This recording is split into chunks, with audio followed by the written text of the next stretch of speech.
فأعوذ بالله من الشيطان الرجيم. بسم الله الرحمن الرحيم. إن الله وملائكته يصلون على النبي يا أيها الذين آمنوا صلوا عليه وسلموا تسليما.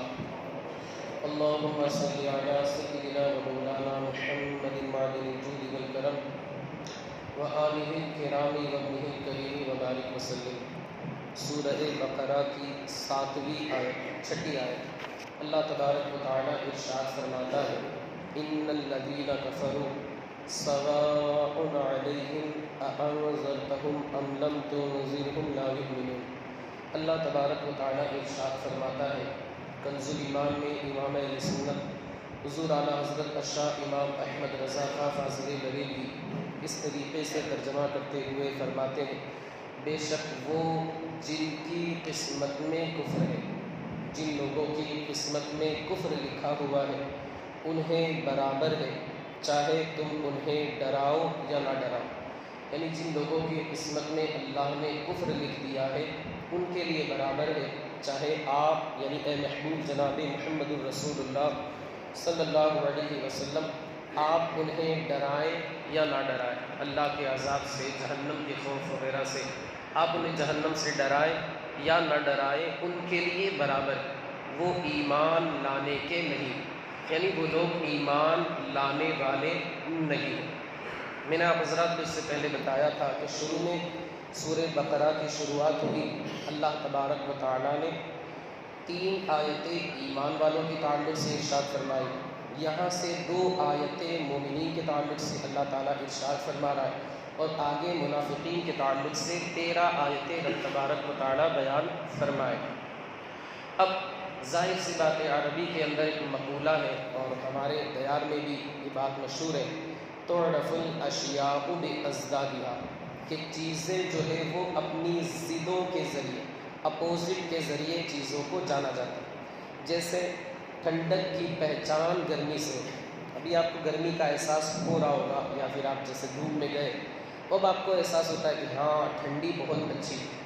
اسی طرح دن کی پہچان رات سے ہوتی ہے. جیسے دن ابھی گزرا رات آئی آپ کو یہ بات کا احساس ہے کہ ہاں دن تھا اجالا تھا روشنی تھی وہ چلی گئی، رات آ گئی اندھیرا ہو گیا تاریکی ہو گئی. اسی طرح اچھائی کی پہچان برائی سے. جب انسان اچھا عمل کرتا ہے سامنے والا دیکھنے والا سننے والا اس نتیجے پر پہنچتا ہے کہ اس نے اچھا کام کیا برا کام نہیں کیا. یعنی میں عرض یہ کرنا چاہتا ہوں کہ ایک چیز ہے اور ایک اس کا اپوزٹ ہے، تو اس چیز کو ہم اس کے اپوزٹ کے ذریعے ہم اکثر و بیشتر جانا کرتے ہیں. اگر کوئی بندہ کہے کہ وہ فلاں مرد ہے ہم اپنے ذہن کے اندر یقیناً یہ فیصلہ کریں گے مرد ہے اس کا مطلب یہ ہے کہ عورت نہیں. اللہ تبارک و تعالیٰ نے پہلے ایمان کا ذکر فرمایا پھر اس کے بعد کفر کا ذکر فرمایا تاکہ بندے کو یہ بات سمجھ میں آ جائے کہ ایمان الگ ہے کفر الگ ہے. ایمان اصل ہے، کفر جو ہے وہ اس کی ضد ہے اور ہمیں اختیار جو کرنا ہے وہ ایمان اختیار کرنا ہے. معاذ اللہ کفر ہرگز اختیار نہیں کرنا ہے. اس آیت کریمہ کے شان نزول میں مفسرین کرام بیان فرماتے ہیں کہ یہ آیت کریمہ ابو لہب اور ابو جہل کے حق میں نازل ہوئی جن کے تعلق سے علم الہی میں یہ متعین تھا کہ اللہ کے رسول صلی اللہ علیہ وسلم انہیں اللہ کا ڈر سنائیں، جہنم کا ڈر سنائیں یا نہ سنائیں. انذرتہم ام لم تنذرہم لا یؤمنون. چاہے آپ انہیں اللہ کے عذاب سے ڈرائیں، جہنم کے عذاب سے ڈرائیں، اللہ کی ذات سے ڈرائیں، یہ لوگ ایمان لانے والے نہیں ہیں. لوح محفوظ پہ تقدیر میں یہی لکھا ہوا. اب یہاں پر 2 چیزیں، ایک تو کفر کسے کہا جائے ان الذین کفروا فرمایا تو کفر کی تعریف ڈیفینیشن یہ ہے کہ ضروریات دین میں سے کسی چیز کا انکار کرنا یا اس کی تحقیر کرنا مذاق اڑانا یہ کفر ہے. اب ضروریات دین کیا ہے؟ جیسے وہ احکام ضروریات دین کہلاتے ہیں جنہیں ہر خاص اور عام سارے لوگ جانتے ہیں. خاص سے تو مراد علماء جو عالم دین ہیں علماء کی جماعت، اور عام سے مراد وہ لوگ جو عالم تو نہیں ہیں لیکن علماء کی صحبت میں بیٹھنے والے.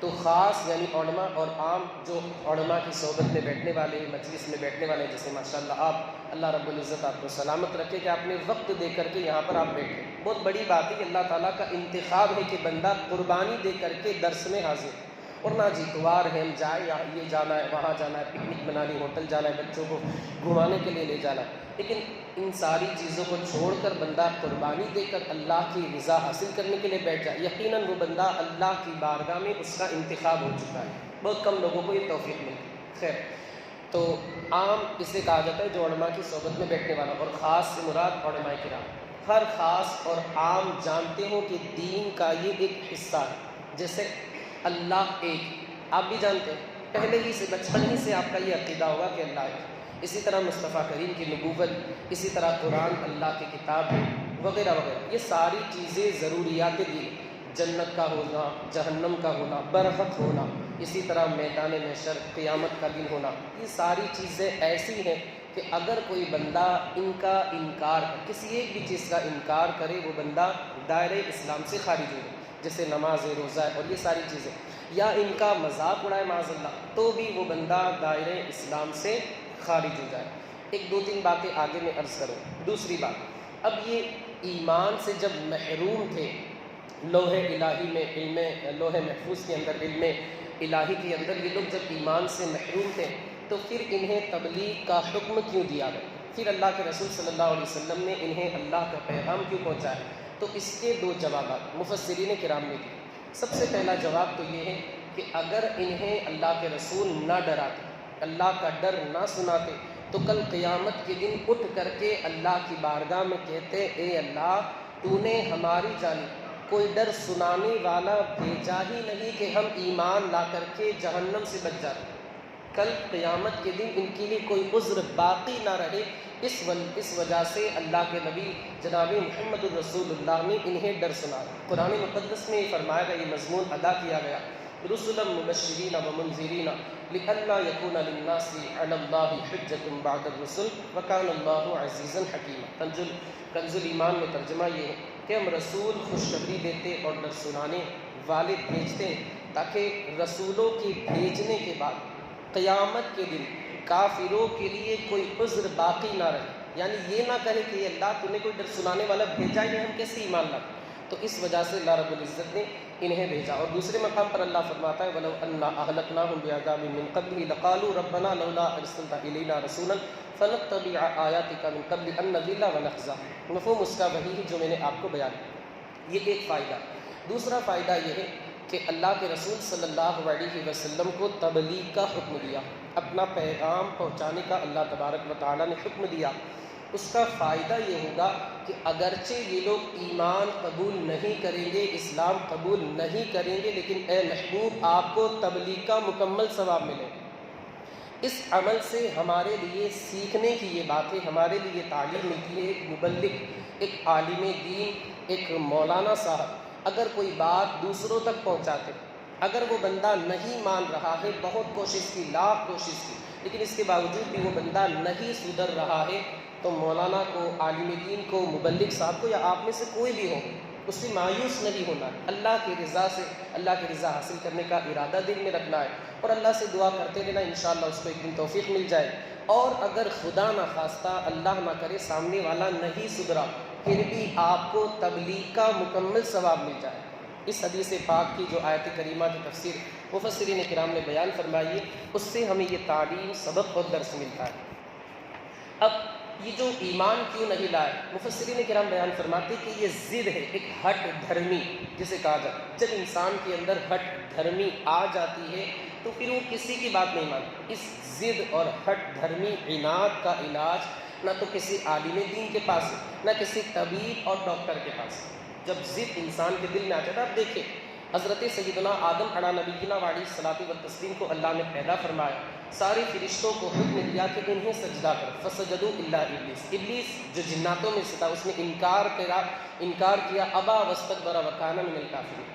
کہ انکار کیا، تکبر کیا اور کافروں میں سے ہو گیا. کس وجہ سے؟ یہ ضد تھی، ہٹ درمی تھی، عناد تھا کہ یا اللہ خلقتنی من نار وخلقتہ من طین، مجھے تو نے آگ سے پیدا فرمایا، آدم کو مٹی سے پیدا فرمایا، میں اور آدم کو سجدہ کروں. تکبر، ایک ضد، ایک ہٹ درمی تھی.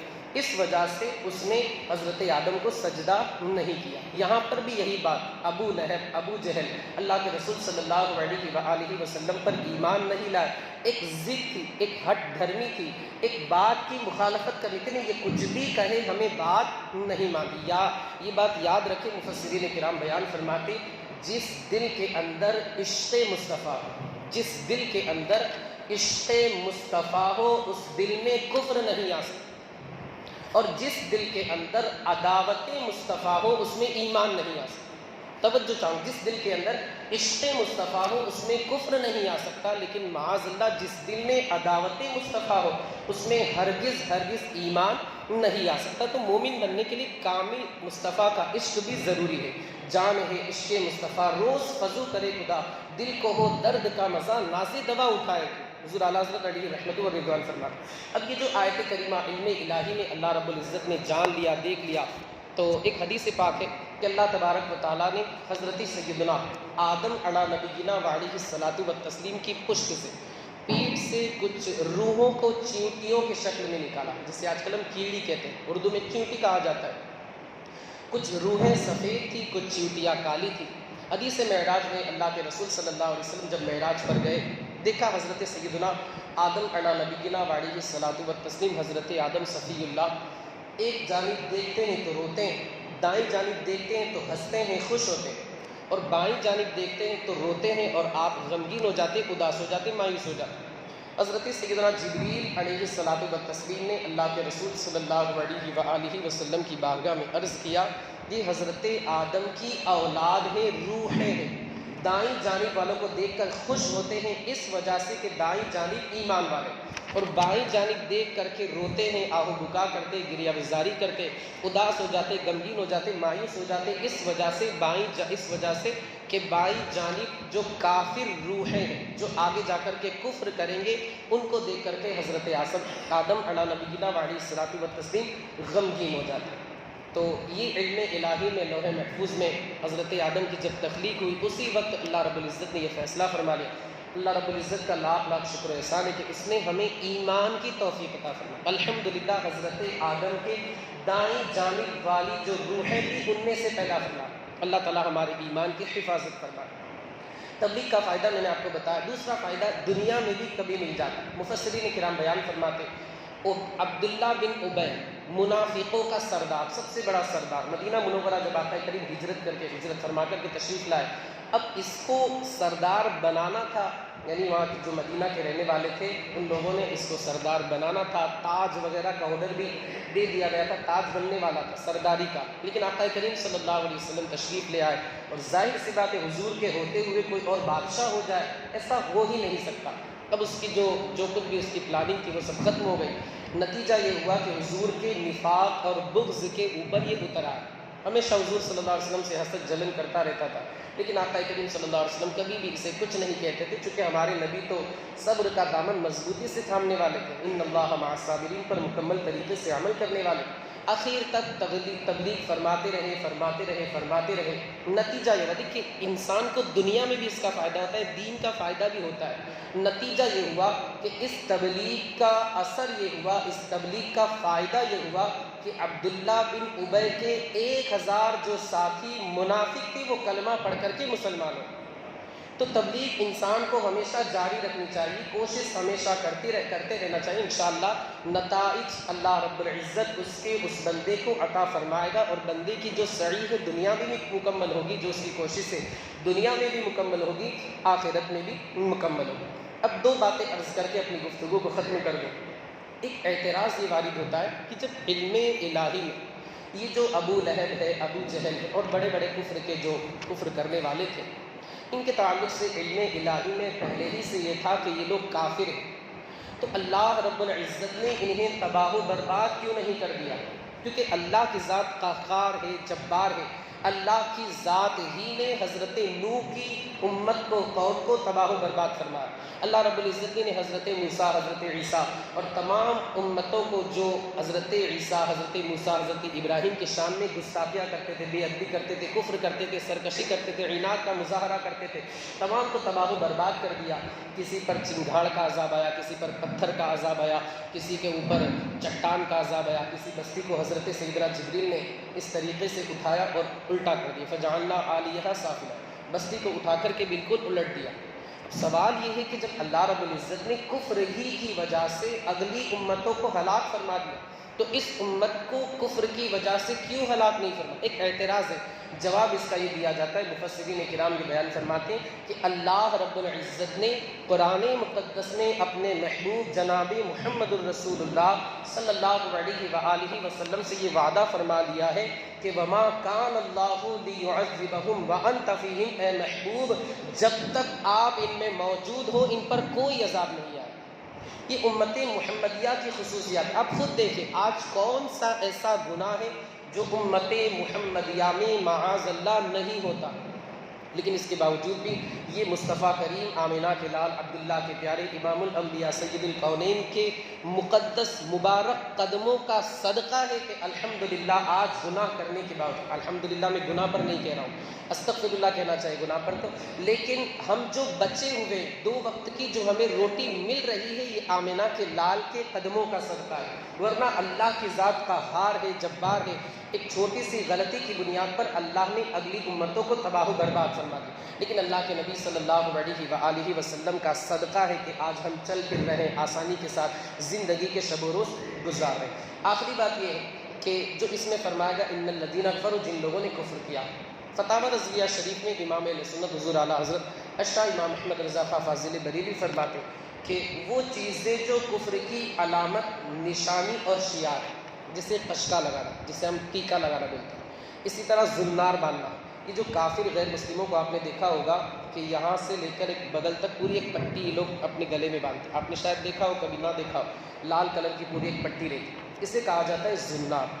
اسی طرح سلیب لٹکانا گلے کے اندر، سلیب تو جانتے ہوں گے آپ، عیسائی لوگ جو پلس سے تھوڑا سا نیچے والا حصہ لمبا رہتا ہے، سلیب لٹکانا۔